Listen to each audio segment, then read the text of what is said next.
¿Qué tal amigos? ¿Cómo están todos ustedes? Muy pero muy feliz 2026 y aquí estamos como de costumbre, como todas las semanas con Info Chacabuco y en este caso tenemos para ustedes la palabra del jefe del Cuerpo de Bomberos Activos de Chacabuco, voluntarios por supuesto ellos, que nos habla de distintas situaciones que son muy pero muy interesantes.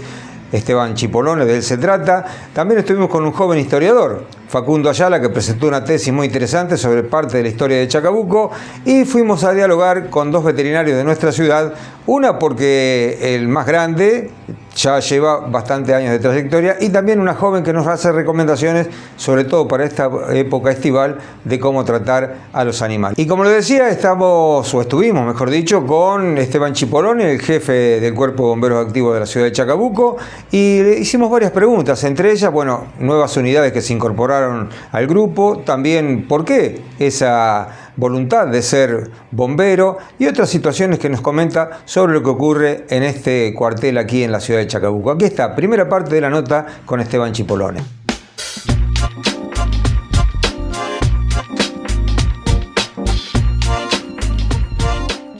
Fue un año bastante positivo, donde pudimos cumplir con todos los objetivos que nos habíamos propuesto. Uno de los primeros a cumplir era pintar el cuartel, darle una puesta en valor, ¿no? Renovarlo, así que lo hemos logrado con el trabajo intenso de todo el personal. Lo hicimos nosotros, así que estuvimos alrededor de 3 meses pintando para que el 13 de septiembre, que era cuando cumplíamos los 45 años, el cuartel luciera como se merece, así que bueno, va un agradecimiento para todo el personal que lo hizo posible. Hablando del personal, Esteban, ¿cuántos componentes tiene? Incluso con la incorporación de cadete que fue días atrás. Sí, hoy estamos en 60 bomberos. Somos 60 activos, hay 35, si mal no recuerdo, en cuerpo de reserva, 10 cadetes y 18 en comisión directiva. Además, bueno, se ha incorporado en los últimos años personal femenino también. Sí, ya hace 2 años que están las chicas, que la verdad que estamos muy contentos. Fue un paso importante a nivel institucional, ¿no? Después de 40 años de tener un solo género. Y las chicas, la verdad que estamos orgullosas de ellas porque realmente han hecho las cosas muy bien, lo vienen haciendo muy bien, están trabajando a la par nuestra y eso habla del gran paso que dio la institución. ¿Qué es lo que mueve a una persona a meterse a bombero voluntario con todos los riesgos que ello insume, ¿no? Yo creo que en principio, bueno, hay una llama ahí prendida, algo que nos llama la atención. Después, una vez que uno va entrando en lo que es realmente ser bombero, que no es solamente cuando toca la sirena, que no es solamente ir a apagar un incendio, sino que hay un montón de responsabilidades, un montón de obligaciones que nosotros tenemos para cumplir, porque hay leyes que nos rigen, ¿no es cierto? Hay una ley nacional, hay una ley provincial, donde nos da la tarea, la responsabilidad de ser servidor público, y eso conlleva realmente una puesta al 100% de lo que es uno, más allá del voluntariado. Entonces, bueno, ahí es donde empieza a crecer esa llama que nace en un principio y nos hace quizás hasta muy fanáticos o de poder estar casi todo el tiempo acá compartiendo con los compañeros, viendo en qué mejorar, capacitándonos obviamente, porque todas las cosas cambian, hay mucha tecnología, hay muchas técnicas nuevas, entonces uno tiene que estar constantemente capacitándose para estar a la altura de las circunstancias y realmente prestar un servicio de calidad. Hemos hecho muchas capacitaciones con gente de Argentina que realmente está a la altura de la circunstancia, que son profesionales. Por ejemplo, Daniel Méndez, que estuvo en materiales peligrosos, que es un referente de los materiales peligrosos a nivel nacional. Lo mismo con rescate con cuerdas, con Diego Morrone y Federico Albarracín, que también están a la altura de la circunstancia. Entonces, si bien no hemos viajado al exterior, hemos tenido capacitaciones de calidad que nos permiten a nosotros mejorar el servicio. Así que en ese sentido trabajamos arduamente. Nosotros brindamos capacitaciones a las empresas y ese dinero que recibimos de las empresas lo invertimos en capacitación para nosotros, para poder brindar capacitación de calidad y además para mejorar en la prestación de los servicios. Recién hablaba de la incorporación de camiones. ¿Cuáles son las características de estas nuevas unidades? Bueno, son dos camiones similares, mismo chasis, Mercedes 1124, con misma capacidad de agua, 2.500 litros, misma bomba, una bomba Ziegler de 1.600 litros por minuto a 8 bar. Por ahí esas especificaciones tienen que ver con el agua que pueden expulsar. Y la potencia. Y la potencia, exactamente. La diferencia que tienen entre uno y otro es la caja de velocidad, una es manual, la otra es automática.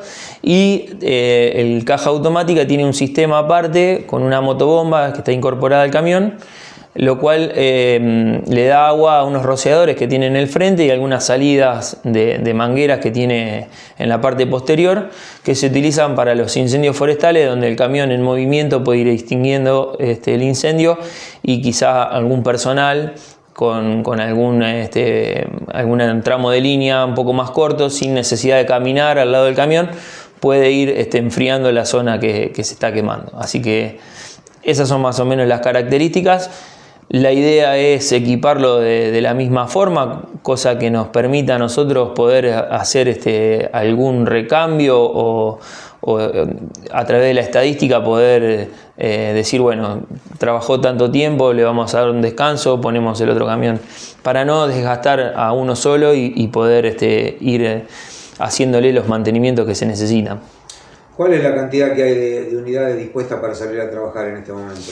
Bueno, tenemos 4 autobombas, que destinamos 2 a lo que son incendios forestales y 2 a lo que son incendios estructurales, con la versatilidad de que cualquiera puede trabajar en cualquiera, salvo uno que no es 4x4, pero el resto podría trabajar tranquilamente en cualquier tipo de incendio, industrial también.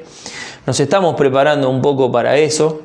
Estamos trabajando en lo que es abastecimiento de grandes caudales para incendios de grandes magnitudes, por eso la intención ahora con la rifa 2026 de cambiar la escalera y comprar un hidroelevador que nos permita también ataques aéreos de mayor caudal. Bueno, tenemos la escalera, tenemos un cisterna, tenemos un móvil de rescate que utilizamos para rescate animal pesado. Y después tenemos 2 unidades de rescate que son unidades que no tienen agua, pero que llevan todo el equipamiento para rescate técnico sería, porque tiene para rescate en altura, rescate vehicular, bueno, todas esas herramientas.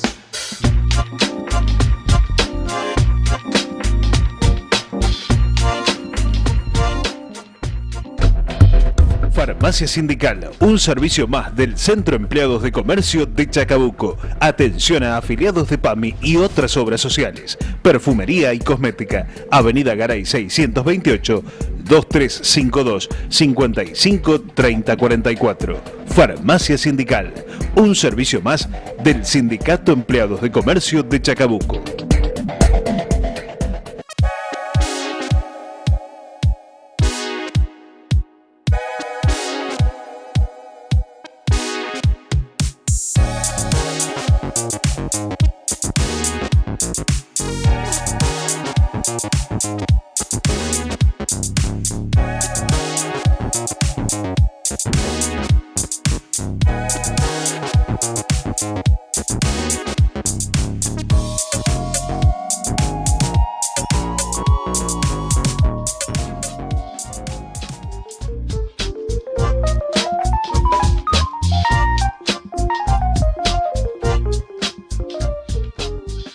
Los veterinarios de nuestra ciudad, Pablo Rosato y Julieta Mayale, estuvieron dialogando con nosotros sobre distintas situaciones, un poco la historia de Pablo, que ya lleva 30 años en la profesión, y Julieta, que es muy joven, que hace no demasiado tiempo que se recibió, pero que nos hace unas recomendaciones muy, pero muy interesantes de cómo tenemos que tratar a las mascotas, sobre todo en esta época de tan intenso calor. Aquí están ellos.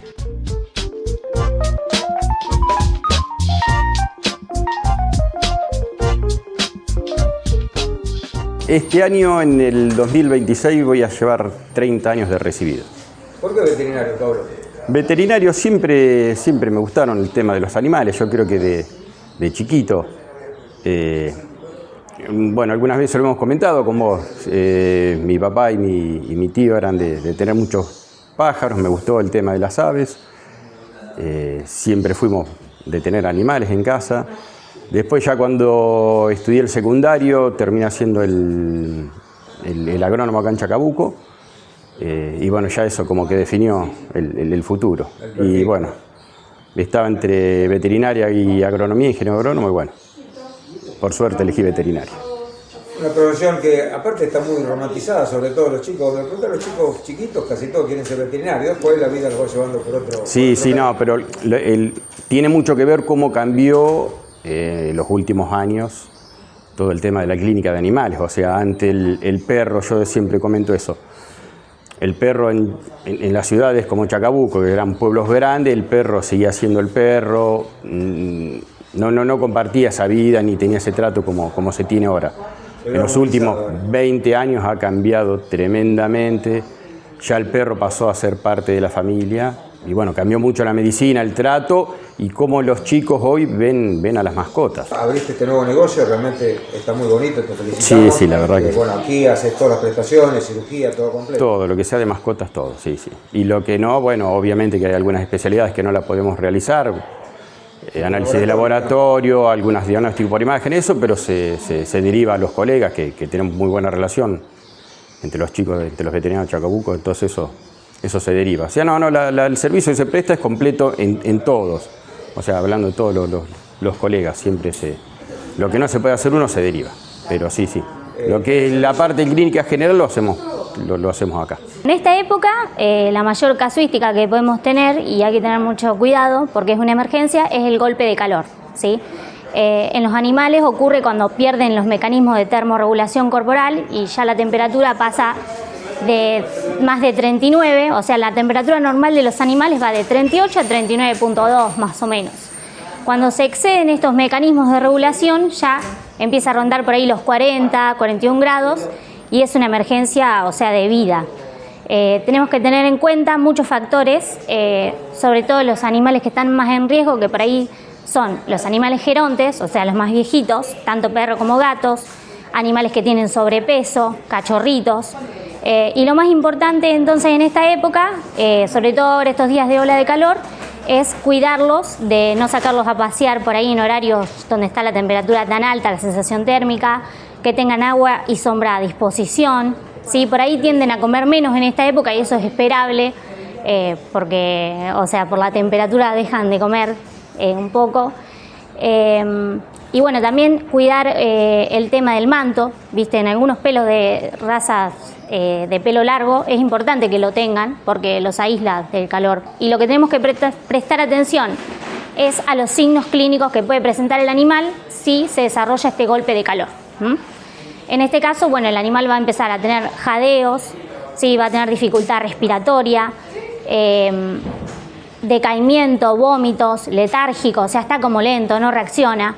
Bueno, en esos casos lo que hay que hacer obviamente es traerlo rápidamente al veterinario, pero bueno, recomendaciones para actuar en casa es, por ejemplo, si tenés agua no helada, sino como en la heladera, le podés empezar a mojar todo lo que sería la zona del abdomen, la ingle, las axilas, los pulpejitos debajo de las patitas. Esas son zonas donde se regula la temperatura y aplicando por ahí paños fríos, en este momento podemos ya atenuar un poco los síntomas. Y después obviamente tiene que venir al veterinario ese animal, porque es una emergencia de vida. El veterinario es distinto, yo creo que a otras profesiones. La verdad que la camaradería que hay es hermosa y por lo menos en La Plata, que hay mucha gente de provincia, de afuera, te cambia mucho la personalidad. A modo particular viví unas cosas lindas. El 7 de agosto nos reunimos con la promoción 95 de veterinario después de 30 años de haber egresado. Fue un encuentro hermoso con chicos de todos lados, por ahí chicos que están en el exterior y han venido, nos éramos más de 60 y pico colegas.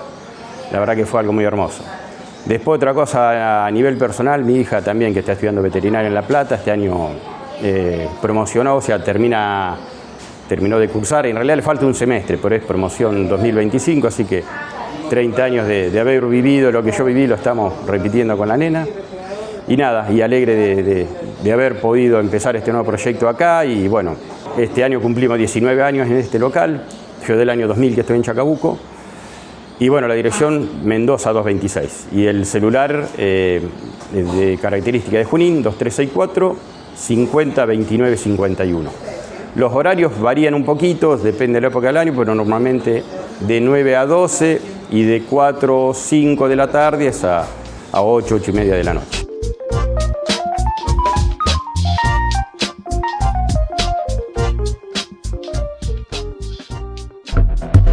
Farmacia Sindical, un servicio más del Centro Empleados de Comercio de Chacabuco. Atención a afiliados de PAMI y otras obras sociales. Perfumería y cosmética. Avenida Garay 628, 2352 55 30 44. Farmacia Sindical, un servicio más del Sindicato Empleados de Comercio de Chacabuco.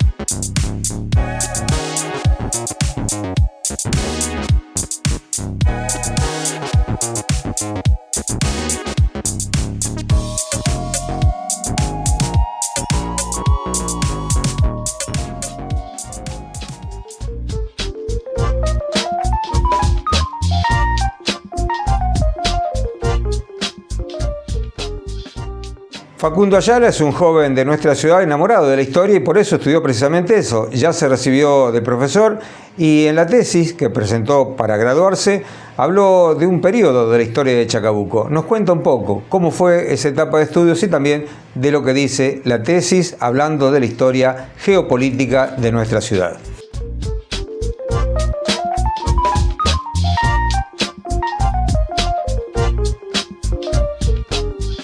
Bueno, yo inicié la carrera en el año 2018 en la ciudad de Chivilcoy. Bueno, por tema de la pandemia se fue alargando cada vez más, a medida que avanzan los años también son más complejas las materias. Y como trabajo final de tesis es un trabajo de investigación, precisamente de historia local. Bueno, esa tesis obviamente que te la aprobaron, por eso te recibiste y la presentaste en el Archivo Histórico de Chacabuco, fuiste recibido por el intendente. Claro, una vez rendida la tesis, aprobada, había prometido al Archivo Histórico llevarle una copia de la investigación. Y bueno, el archivo acordó con el intendente y terminamos haciendo la entrega de la investigación, una copia al intendente y otra copia al archivo en el despacho del municipio. Contanos un poco qué periodo en el tiempo fue el que te tomaste para esta investigación. Bueno, la investigación en un principio iba a trabajar del año 68 al 71.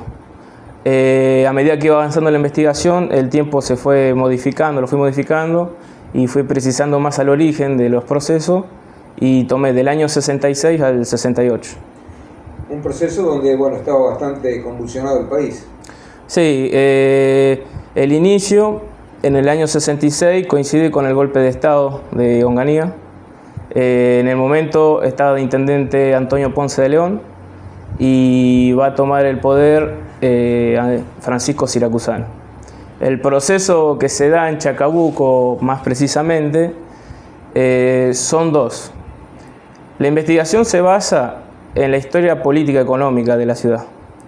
Y esos dos procesos que coinciden son el ajuste dentro del Estado, en nombre de la racionalidad administrativa, y otro proceso que tiene más de índole económica es la apertura a los capitales extranjeros y la instalación de empresas en Chacabuco. ¿Qué empresas podemos recordar que de ese periodo ingresaron aquí en Chacabuco y que todavía estén vigentes? Bueno, las empresas más importantes en el momento fueron Stanley Co., que actualmente es Argión, la Coca-Cola Company. Son empresas muy conocidas por los vecinos de Chacabuco, sobre todo aquellos que tuvieron la oportunidad de vivir la época. También en la actualidad ya creo que no está activo, pero estuvo el MET también, que es una envasadora de alimentos. También hubo inversiones muy importantes en Molinos Río de la Plata, que es actual Molino Cañuelas. Y también tiene que ver una inversión que hubo de parte de Trenes Argentinos, que son los vecinos, si se acercan a lo que en ese momento era la zona industrial, que ahora es el acceso del Guer Román, van a ver que hay vías que atraviesan los hilos. Bueno, esas vías que atraviesan también son de esa época y son parte de una política de Trenes Argentinos. Por lo que vos decís, seguramente hubo un crecimiento exponencial en esa época en Chacabuco. ¿Qué nos podés contar? ¿Creció mucho poblacionalmente? ¿Cómo era la situación socioeconómica? Parte de la hipótesis de la investigación es precisamente el crecimiento demográfico y las migraciones internas dentro de la provincia hacia la localidad de Chacabuco. El hecho de instalarse empresas de alimentos, agroindustria tan avanzada, hizo la necesidad de mano de obra especializada. También generó muchas fuentes de trabajo para la mano de obra local, pero más precisamente generó una migración interna desde la capital, el conurbano, hacia la localidad de Chacabuco. En el proceso vinieron tantos técnicos electromecánicos, técnicos químicos, mucho también en el área de construcción, dentro de uno de esos mi abuelo, que llegó por esa época también. Y sí, evidentemente también promovió la mano de obra en talleres de reparación locales.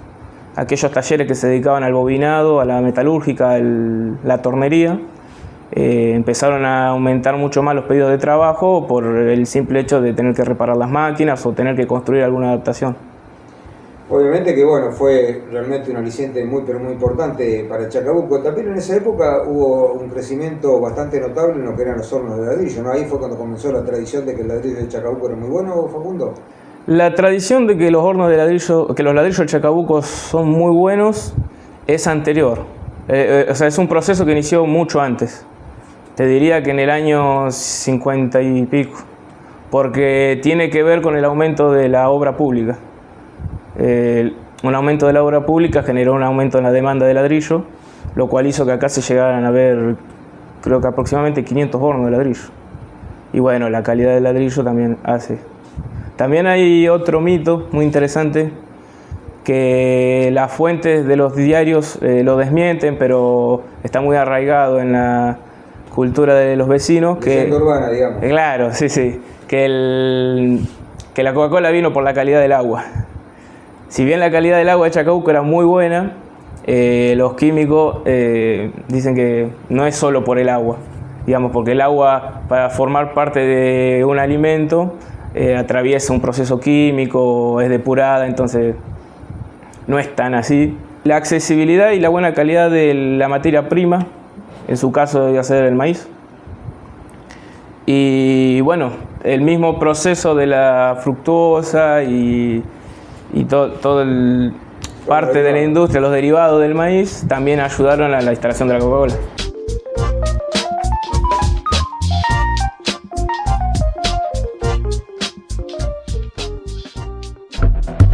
Farmacia Sindical, un servicio más del Centro Empleados de Comercio de Chacabuco. Atención a afiliados de PAMI y otras obras sociales. Perfumería y cosmética. Avenida Garay 628, 2352 55 30 44. Farmacia Sindical, un servicio más del Sindicato Empleados de Comercio de Chacabuco.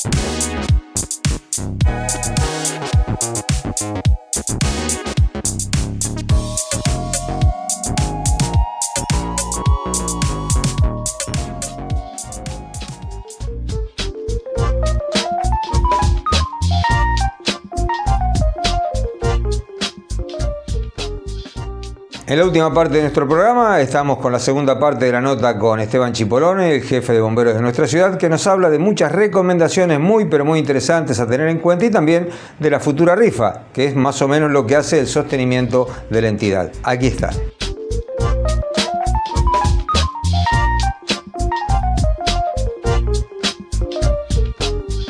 En los incendios que son de estructura, o sea, por ejemplo en una casa, bueno, hay que tratar de evitar de dejar los celulares cargando solo, o el lavarropas andando y me voy a hacer un mandado y vuelvo.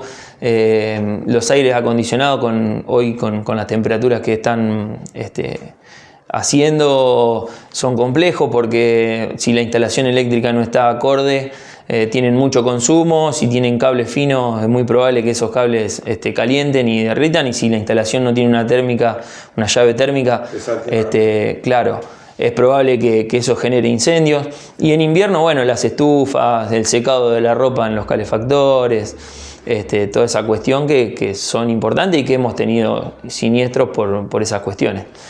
Y en lo que es el incendio forestal, bueno, no generar incendios en lugares que pueden propagar rápidamente. Sobre todo en esta época, ¿no? Exacto, ahora estamos entrando en una zona roja, en una alerta roja por altas temperaturas, donde los incendios forestales son fáciles de generar. Entonces, bueno, no generar incendios, si se hace algún incendio por algún motivo, apagarlo, extinguirlo bien. No tirar colillas de cigarrillo a los pastos secos, bueno, todas esas recomendaciones. Botellas de vidrio que hagan con el sol un reflejo y generen, exacto, el efecto lupa, y generen incendios. Eso es básicamente lo que podemos llegar a colaborar. Como siempre decimos, la rifa es el ingreso genuino que tiene la institución. Si bien recibimos subsidio municipal, provincial y nacional, son subsidios que se tienen que rendir con equipamiento y que no se pueden utilizar para los gastos fijos o los gastos que se generan. Casualmente ahora tenemos un problema con un camión, que el repuesto, que es chiquito, nos sale cerca de los 100.000 pesos. Así que bueno, promocionamos la rifa 2026 con sorteos mensuales de 1,5 millones de pesos, 5 sorteos mensuales de 1,5 millones de pesos, y un sorteo final en diciembre de una Amaro como primer premio, segundo premio un Polo, tercer premio un terreno y cuarto premio un terreno. Estamos a disposición de la comunidad, de quien lo quiera adquirir. Es de gran ayuda para nosotros, para poder mantenernos y para poder cumplir con los objetivos que nos vamos a proponer este 2026, como es el cambio de la escalera por el hidroelevador y bueno, y todas esas cuestiones que van surgiendo para poder seguir creciendo y seguir teniendo servicio de calidad a la comunidad.